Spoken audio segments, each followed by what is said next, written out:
মনে রাখবেন, we have a plan, we have a plan for the people and for the country. দীর্ঘ ১৭ বছরের প্রতীক্ষার অবসান ঘটিয়ে অবশেষে নিজ জন্মভূমিতে ফিরেছেন বিএনপির ভারপ্রাপ্ত চেয়ারম্যান তারেক রহমান।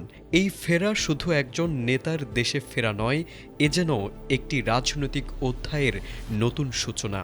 তাকে ঘিরে নতুন করে প্রাণ ফিরে পেয়েছে বিএনপির লাখো নেতাকর্মী ও সমর্থকরা। ১৯৮৮ সালে গাবতলী উপজেলা ইউনিটের একজন সাধারণ সদস্য হিসেবে বিএনপিতে যোগ দেন তারেক রহমান। তবে ২০০১ সালে নির্বাচনী প্রচারে অংশ নেওয়ার মধ্য দিয়ে তিনি রাজনীতিতে সক্রিয় হন। কিন্তু ২০০৭ সালের ১/১১ পরবর্তী সময় থেকেই শুরু হয় তার জীবনের সবচেয়ে কঠিন অধ্যায়।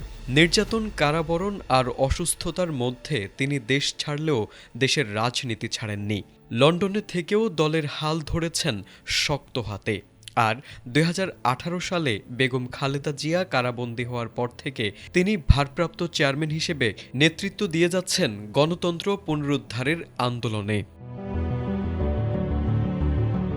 দূরত্ব কখনোই তারেক রহমানের নেতৃত্বকে দুর্বল করতে পারেনি, বরং হাজার মাইল দূরে থেকেও তিনি নেতাকর্মীদের সাহস দিয়েছেন, ঐক্য ধরে রেখেছেন এবং আন্দোলনের দিক নির্দেশনা দিয়েছেন।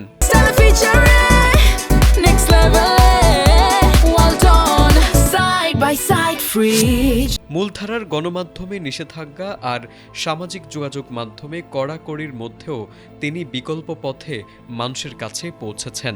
রাত জেগে সময়ের ব্যবধান উপেক্ষা করে ৬৪ জেলার নেতাদের সঙ্গে যোগাযোগ রেখে তিনি প্রমাণ করেছেন নেতৃত্ব মানে শুধু সামনে থাকা নয়, দায়িত্ব বহন করাও।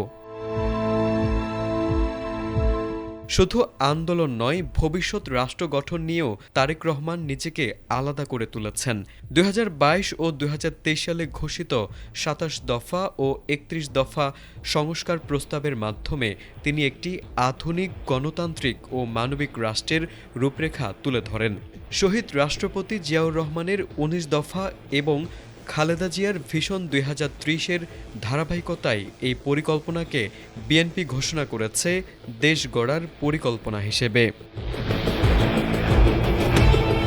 নতুন বাংলাদেশ গড়ার অঙ্গীকার নিয়ে আজ তারেক রহমান দেশে ফিরেছেন। মানুষের নিরাপত্তা, কর্মসংস্থান, দুর্নীতির বিরুদ্ধে কঠোর অবস্থান এবং প্রান্তিক মানুষের জীবনমান উন্নয়ন, এই লক্ষ্যগুলো নিয়েই তিনি সামনে এগোতে চান।